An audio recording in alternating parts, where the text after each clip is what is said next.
Yan ang sabi niya dun eh, no? Mm. May point siya dun. Ay, ang akin naman, sa sarili ko naman, o sige, ando na tayo pipiliin natin yung asawa natin. What if, kung yung asawa naman natin is barumbado, sugarol, lasenggo, babaero, kailangan ba natin piliin pa siya? Di ba? Ipag mundo kin tita.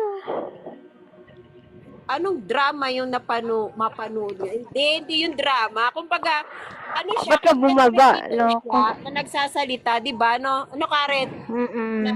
may, Oo, may, duman din sa Facebook ko yun. may nagtanong sa kanya na, sino pa pipiliin mo, asawa or anak? Kasi, yung pagiging magulang daw, ano yan eh, unlimited daw ang pagtulong. Akyat ka. Unlimited ang pagiging anak, di ba? Ay pagiging magulang. Di ba?